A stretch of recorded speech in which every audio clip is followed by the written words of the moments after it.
All right. Hello, everyone. Welcome. We'll let last people come in and get joined, make the connection. We'll get everybody in here as they're all logging in, making their final connections in the Zoom, and then we'll get going. All right, good. Looks like the last few folks are coming in. So let me go ahead and get us started.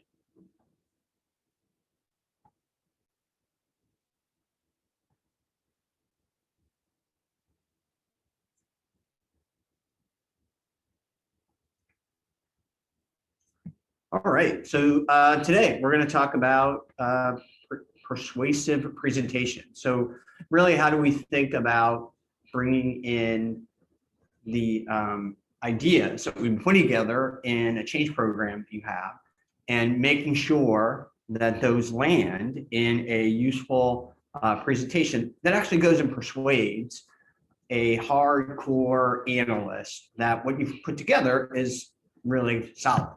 And that's what we're working on. So we'll talk today some about just how does the human brain work and perceive information. So the visual perception system itself.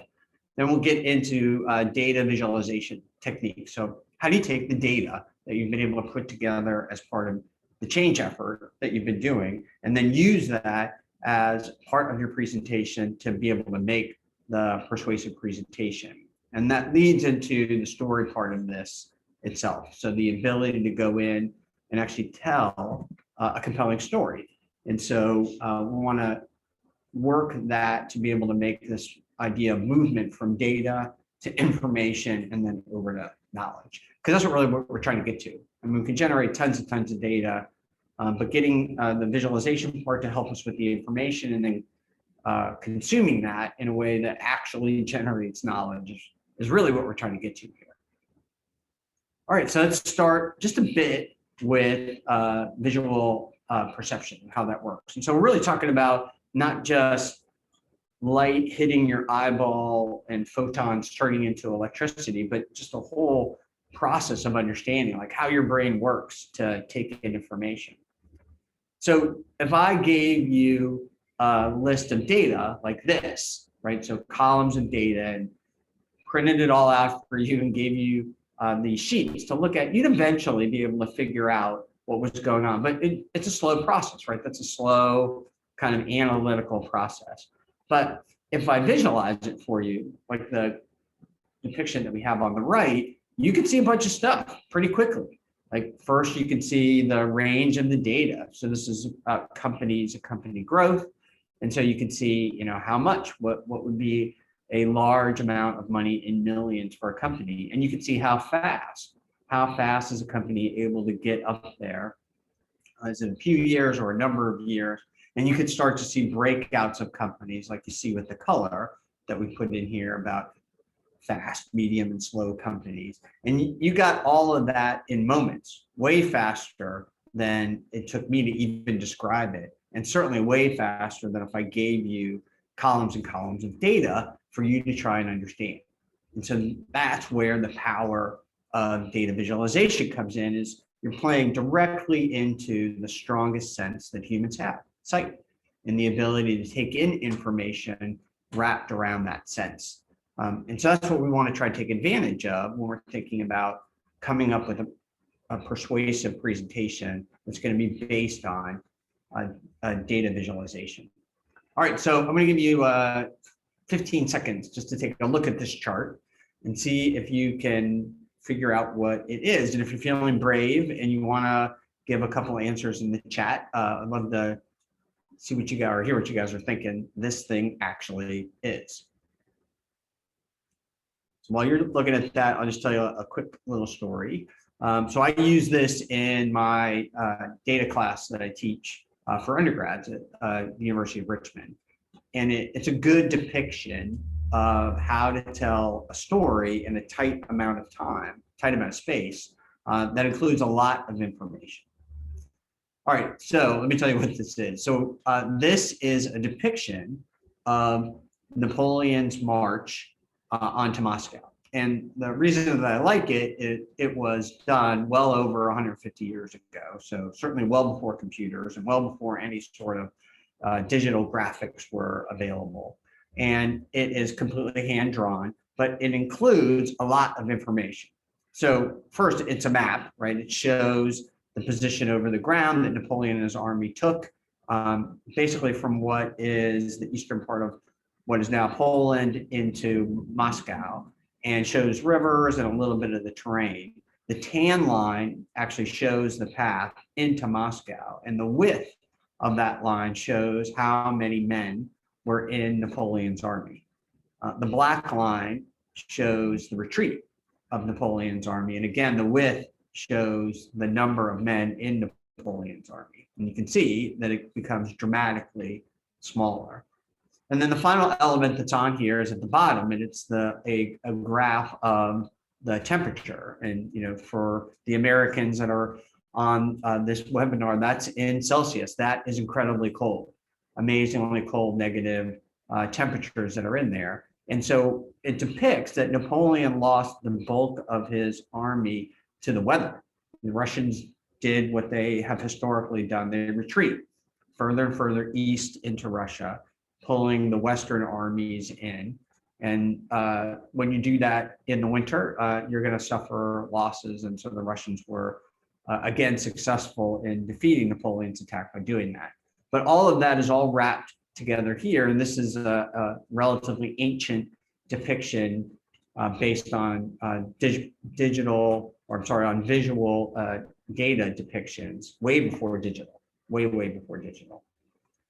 Another kind of pioneer in this whole area is Florence Nightingale. And I love this statement from her: to affect through the eyes what we fail to convey to the public through their word-proof ears. And I love the word-proof ears. I think that is a fantastic way to describe it. And what's amazing about Florence Nightingale is, you may know the basic story. So she was a nurse during the Crimean campaign when the British were on the Crimean Peninsula. And so this is a few decades after Napoleon's attack.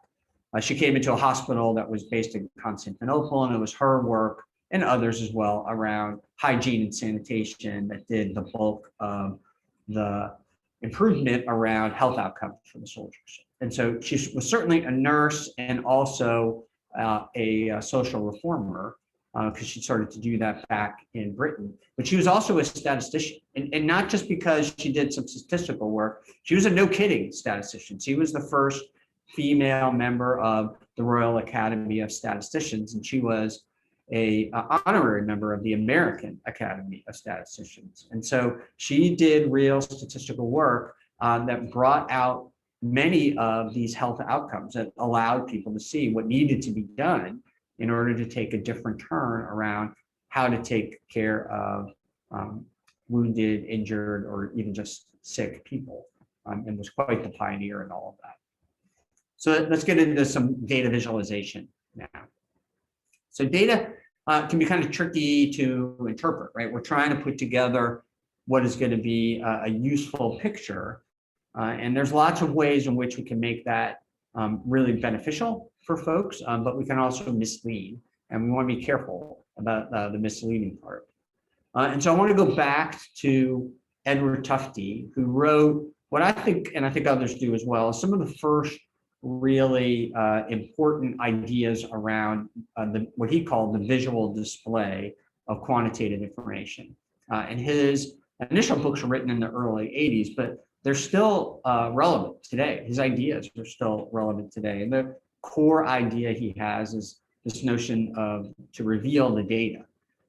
And what he was talking about was, you want to show the data itself, but you also want to use the human visual system and be able to show trends and set up comparisons, right? So his notion is that we're great at understanding comparisons of things. Humans are terrible at understanding quantitative data. It's very difficult to understand quantitative data, but we're actually pretty good at understanding qualitative data, so comparison data. So you can tell if something is near or far, bigger or smaller. You can make those kinds of comparisons and do very rapidly. Your brain did it when I showed you that visual depiction at the very beginning, and would be much, much slower at being able to pick up something that is all analytical. And what Tufte was trying to get us to do is to get what's underneath the data, really understand the substance by using a visualization, as opposed to thinking about the methodology or what the data points are. I wanted you to pick those data and show them, but reveal really what was underneath, what was happening with that data. And so some of the things he talked about 40 years ago are things that are really now actually becoming popular. So one of the things that he was a big advocate of was a pre-read of the data. So it's a very common, I'm sure most of you have experienced this, to go into a meeting and have the data presented to you for the first time, and you're taking it in for the first time. He was an advocate of doing the pre-read, and now famously Jeff Bezos has banned PowerPoint from Amazon, and he does this in all the meetings. So at the beginning of an Amazon meeting, memos are passed out. No kidding, old school memos are passed out, and people are asked to read those memos. And if there's data to be discussed, that's depicted in the memo, but the description of whatever the problem is or the thing that they're trying to solve, that's also in the memo. People read that first and then have a discussion. So you're not trying to take on the information immediately. You're allowed to process it and given time to process. And that's exactly what Tufte was talking about decades ago. He talked about allowing the viewer to self-discover what's going on in the data. So you don't say the answer is this. You give a depiction that makes it clear what the answer is and allow people to understand that, and potentially to see things that maybe you, even you, the person that put the data together, doesn't see. And to focus again on this idea of comparison, because that's where humans are really good. They can make those comparisons and be able to do it rapidly. And then finally, he's advocating pushing for discussion, to actually get to discussing what's going on, not persuading to a particular point. And he was really down to the core of what the word discussion actually means. That word means to shake apart. So he was talking about having people come together to take a problem and shake it apart and understand that problem together and solve the problem together, as opposed to I come in and persuade you that I already have the right answer. So very different than what is often, at least in my experience, and I assume to at least some extent your experience as well, and what goes on in the corporate world. All right, so let's look at a few comparisons. So here's an example of some survey data. So 6 questions that we use in some of the work that we do when we're doing consulting work. And you guys probably have seen these or use something similar in your own work. So just take a moment and try and understand what's going on with this data.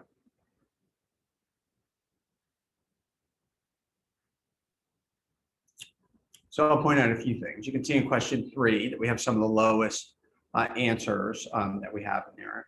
Question 2 and question 4 also has quite a few that are in the somewhat range. And so, you might be kind of concerned about what's going on. But in terms of comparison, it's actually kind of hard to do a comparison on the data here. In fact, I suspect that many of you are coming up to where the actual data values are in those flags at the top of the data. And that's because it's difficult to make a comparison when you're using pie charts. So if I take exactly the same data and reformat it now and put it into these bar charts, you can see a bunch of things. One thing that probably sticks out immediately is not everybody answered all the questions. We didn't get all the people answering questions 2 and question 3. That's very hard to see in a pie chart. You would actually have to just add up the numbers yourself in order to do that, because the nature of a pie chart is to complete the circle. You're also able to make comparisons much more easily now between the levels. So the greens, definitively, you can see where the big ones and the small ones are. The orange mostly, as you can see that there's a huge one in question number 1. So we got a lot, the majority of the answers in question 1 were in the top 2 buckets, but most of that in the second bucket. And you can see that in a pie chart, but you have to really look for it and kind of peer through it. Whereas here, it glares out at you and is much more easy to understand really what's going on with the data. So this idea of selection of what kind of a data visualization you're going to use is very important when you're trying to put together your persuasive presentation. And so in a comparison approach here, where we're comparing across questions and with multiple answers, a bar chart is going to be more useful and an easier way for people to be able to understand really what's going on. So you can see that all in here relatively quickly. Google also has their own rules, and I would say pretty much in line with Tufte, but they have these out publicly, and so I like to show them because I think it gives you an idea of how another large corporations very wrapped around data, how they think about using it and visualizing it. And so the first thing is be honest. So make sure that the data is telling the full story of what's going on. So there can be problems with that happen even inadvertently. So as an example, one of those could be truncating the axis on the chart. If you ever seen those charts where maybe all the values are between 1,000 and 1,050. And so people will eliminate the part of the chart from like maybe 900 or 950 and below. And what that does is it magnifies the variation that's going on in a line if you draw a line or even a bar chart across. And that may be valuable because you're trying to look at those small differences. But if you look at that in aggregate, if you're bouncing around between 50 values and your entire scale is at 1,000, well, it's not going to look like a lot of variation. So you're going to want to be careful about how you do things where you think you might be helping. Are you helping people to discuss, or are you pushing to persuade?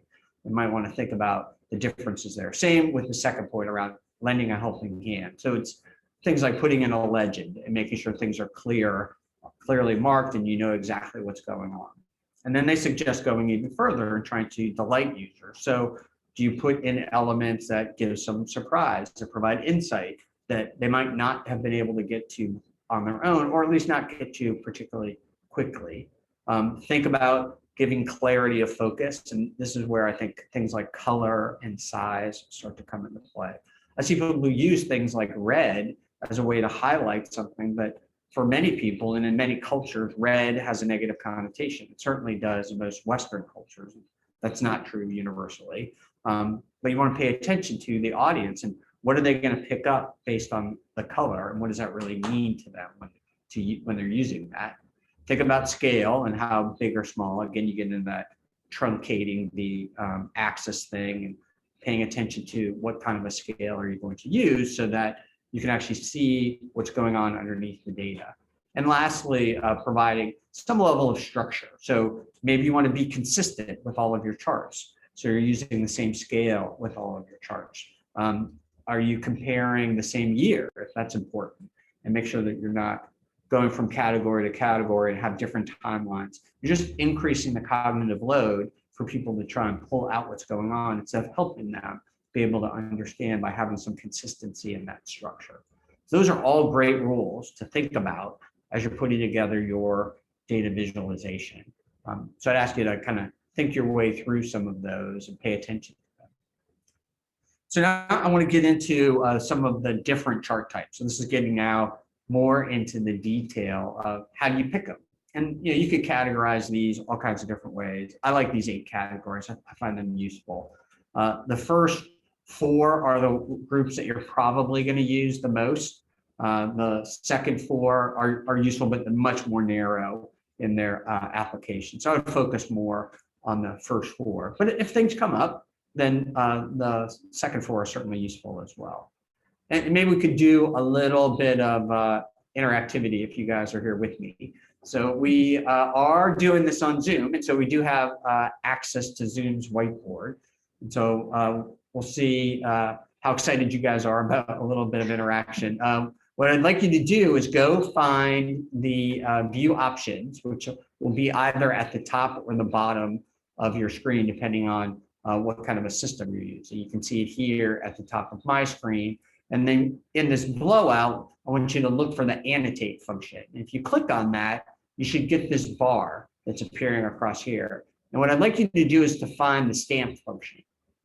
And I'd like you to select your favorite stamp and then just go ahead and give me a couple stamps onto the screen there so you can just see how this thing works. And what you may be realizing is this is also a psychology test, because I'm checking to see what stamps you're actually choosing, because we see that as an insight into your personality. So are you a heart person or a star person or a check or even the question mark? Those all mean something. Actually, I don't think that's true. I have no idea if it means anything, and I'm certainly not qualified to use that. All right, great. So you guys have figured out how to use stamps. So that's awesome. I'm gonna now sadly erase your artwork, because I want to be able to bring you into our next few slides. We're actually gonna go try out a few quizzes here. So I'm gonna clear out your diagrams. Don't feel exposed. I will guide you through it. Don't worry. So it won't be hard. All right, so what chart would you use? So if you had data that was mostly continuous, meaning that it's lots of data points and they're all connected to each other, and you wanted to show the change through time of the 4 charts here, which one would you use? And could you just go ahead and put a stamp on the ones that you like?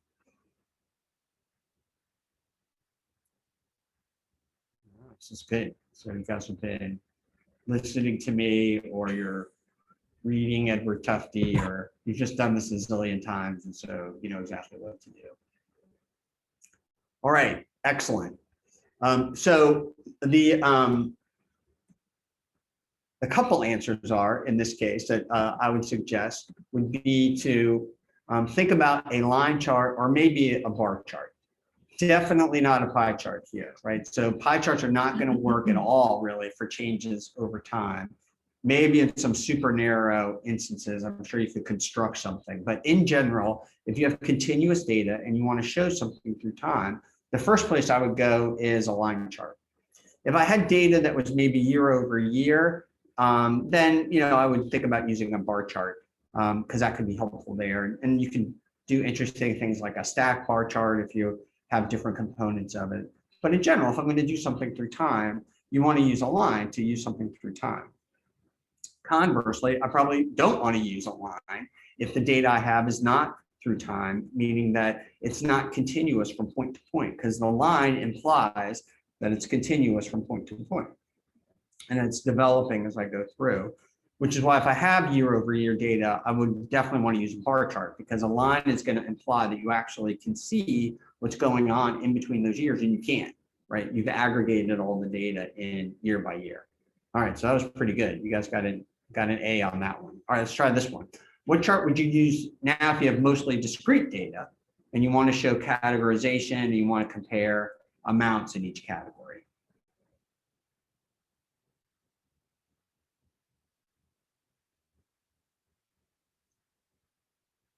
Bar charts, some pie charts, one shout out for the donut. It's awesome. All right, great.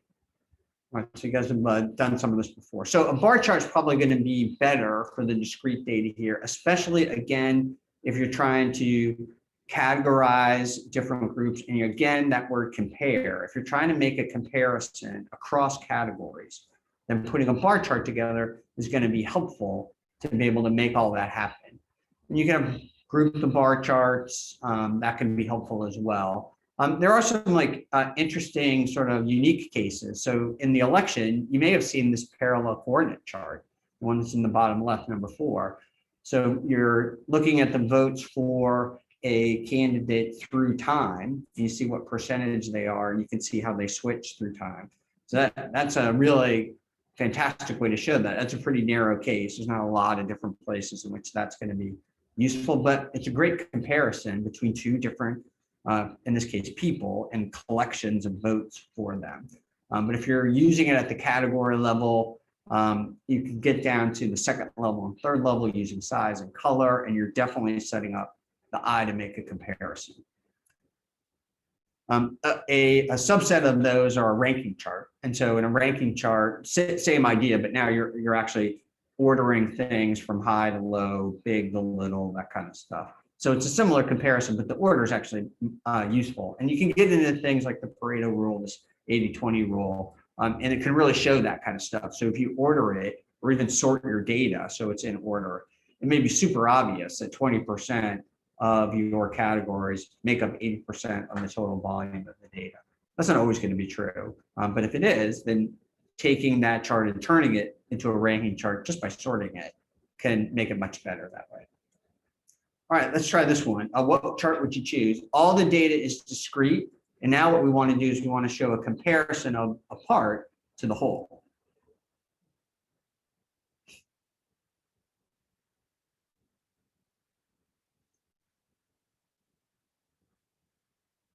Pie chart, donut chart.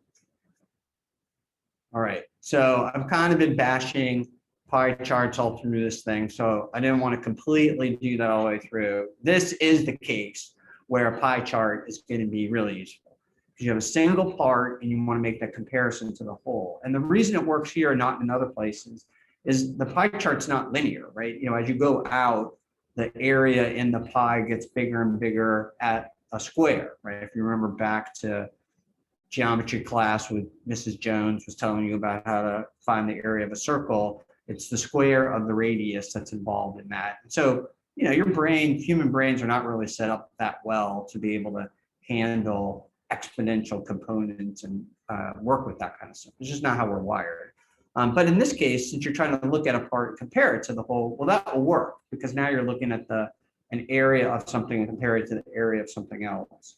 A tree map, which is right below it, is the same idea, just putting it into a rectangle. And instead of having a bunch of pies, you have a bunch of squares and rectangles together that make all that up. And you can do some fancy things like sunburst, which is really just a more graphical way of doing a donut chart. And a donut chart is similar to a pie chart. It's got an empty space in the middle. But I've said some mean things about pie charts, so I wanted to at least show you that I don't totally hate them. And there's some places for them to be used as well. The rest of these, the next four, are going to be charts that are going to show up in more narrow areas. So if we're looking at things like correlation charts, which gets more into the statistics, you're going to see more statistical things like a scatter plot that comes up. And now we're trying to compare one variable to another. This gets to kind of an X, Y sort of comparison that we'll use. A distribution chart would be a very specific use of that, where I want to count up how many times something's coming in, use a histogram or a box plot for that.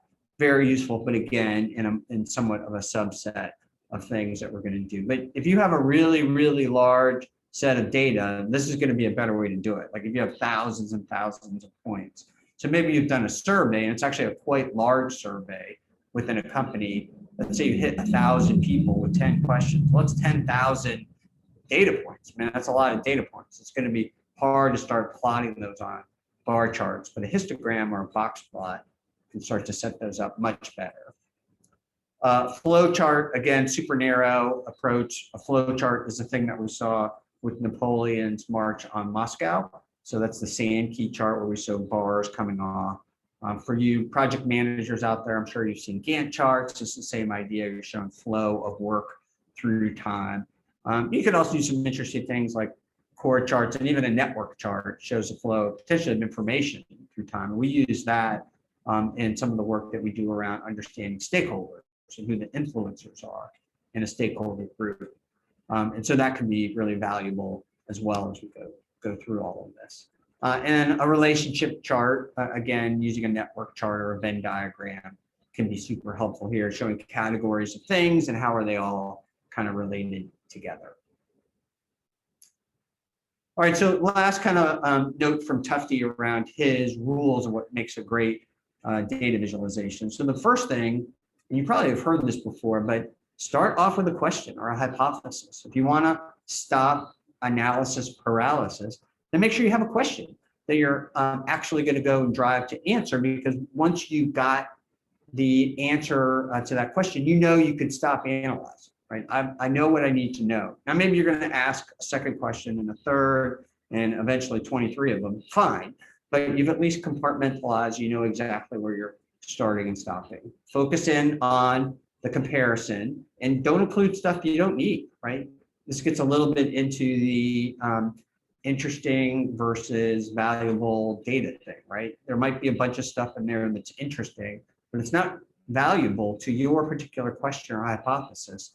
then you don't want to include it because you want to be able to keep people focused in on what they're doing. This last depiction over here that I'm showing is something that was put together by John Snow, who's a physician in London in the 19th century. And he was working in a hospital and dealing with a cholera outbreak. And he was trying to understand what's going on with cholera. At the time, it was thought that cholera was airborne. And so the advice was to close up your windows and doors, which wouldn't have done anything, or get out of town, which actually turns out that it would have done something. And the reason for that is what John Snow discovered. He plotted the people that were afflicted by cholera on a map, on this map. And so those dark black lines are bar charts indicating numbers of people at an address that had cholera. And what he discovered, as you can see here in the depiction, is they all lived in the same neighborhood. And in fact, more than that, they all were taking their water from the same well. And that's where the depiction of an understanding of that cholera was really something that was waterborne was really what was important here. So that idea of having the tracing where the water source was became the way to go tackle cholera, because actually the human body can take on cholera relatively well as long as you can hydrate them. What's important is to stop the outbreak, and that's what John Snow was able to figure out from this. And so again, another data visualization, interestingly enough, again in healthcare. So we saw some of those with Florence Nightingale as well, that was able to actually provide some significant value to helping people get better. So the big lesson I want you to take out of all this, you don't remember anything else I said. Don't remember any of those charts, don't remember any of the ones, don't remember that I'm a little negative on pie charts. If the only thing you remember is compare, that would be great. Make a comparison, set your data visualization up to be a comparison, and it'll be much more compelling. Yeah, and then the other thing we want you to know is this is being recorded. So we will post this afterwards. So you can look at it afterwards. If you were trying to remember something, you can just go to the recording. Yeah, thanks. That's great. Yeah, we have these posted on our website. We also have them on a YouTube channel, so they're there for you to go back and refer to as well. All right, and so let's talk a little bit about making the presentation itself. So if you follow the things that we've just talked about around the data visualization, you're already well on your way to something that's going to be much more powerful. Putting the story together well, that's going to be the next thing to think about. And I love this idea. It's one of my favorite things to talk about with my students when I get to the point of talking about presentations, is to watch out for the narrative fallacy. So humans, for whatever reason, socialization wired, I don't know why, but you guys I'm sure have experienced this, like to tell stories and like to wrap lots of different data points together around a story and come up with a narrative as to why things are the way that they are. But that often leads to this, hey, just trust me. I've got this experience and I know what's going on, as opposed to being able to take the data and pull it all together. And this idea of a narrative fallacy was put together by Nassim Nicholas Taleb, at least he popularized it first in his Black Swan book, and then in others that he's written subsequently.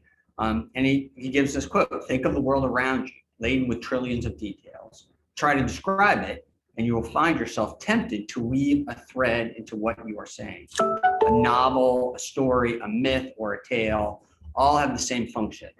They spare us from the complexity of the world and shield us from its randomness.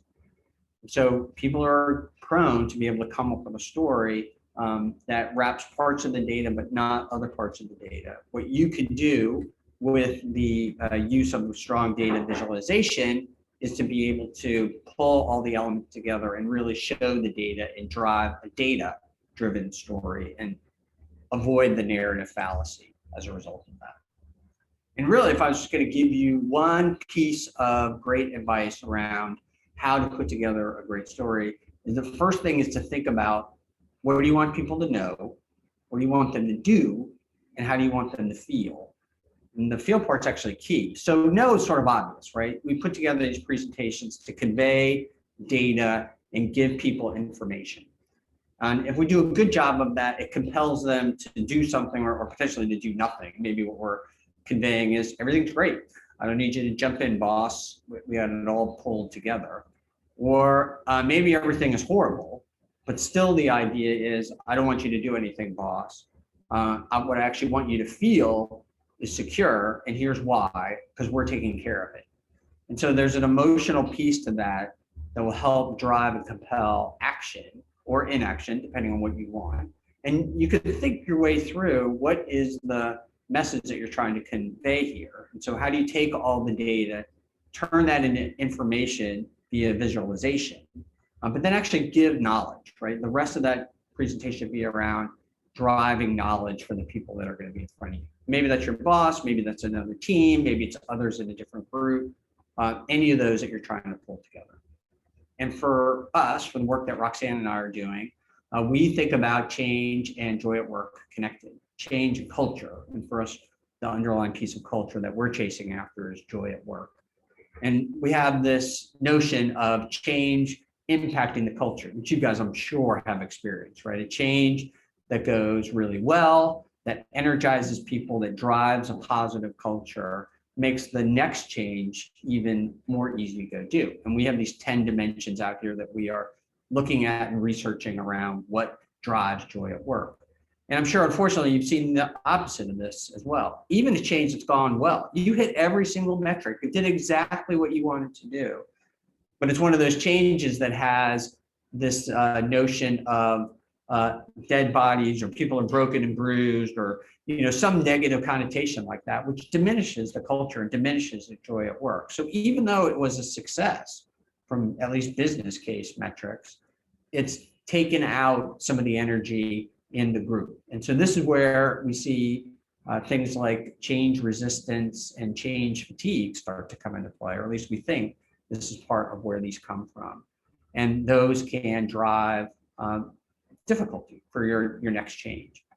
And so we're doing research around this, actually interviewing people, interviewing leaders around what drives joy at work. We're somewhere into the high 40s now, at least over 45, and I'm putting this together. And you can see some of this information out on our website if you want to go check it out. And we are about to publish our first ebook on what we've discovered with all of this. This is a big deal for us and a considerable amount of work. Roxanne has driven a lot of the writing and getting this together to publish. So we're really, really close on getting it out the door. And we'll connect with all of you and let you know when that has happened. And then here's some other stuff for you to take a look at that's kind of connected. We have these 3 classes. Right now we have a change analytics concentration as well, third one, and we have moved that now into an immediate access class. So we have recorded content that's available in the tools that we have put together around these areas: and social network analysis, how to create an impactful survey, metrics, and then an expansion of what we just talked about today, persuasive presentations. And then what we're doing is live sessions about every 2 months or so. And anybody that's in the system can come to one of those live sessions. And what we do in the live session is essentially a simulation. We've set up a fictitious company with an interesting situation, and we're going to go apply all those change analytic tools to that. And you can come to one or as many of those as you want. And it's a way for you to jump in and be able to come use the tool. So if you're interested in that, you can see that on our website as well, and go check that out. And then Roxanne and I have a couple upcoming presentations as well. So Roxanne's doing a webinar with ACMP and talking specifically about change and joy. So this will be kind of our launch for the ebook, much more publicly, and talking about what we're doing around that. And then ACMP's conference, I have a speaking piece that I'm doing that'll be recorded that you can see via the virtual conference. And then Roxanne and I are also doing a masterclass specifically on change analytics, because it seems to be this perfect area of intersection between both of our experiences. We're trying to share that out into the universe. And then here is our contact info if you want to be able to get in touch with us. All right, well, that is what I wanted to share. We got about 5 minutes left, so thought maybe we could answer some questions or respond to some chats. If you guys just want to come off mute and ask a question, or you could throw it in the chat, that would be wonderful as well. and let us know what you're thinking.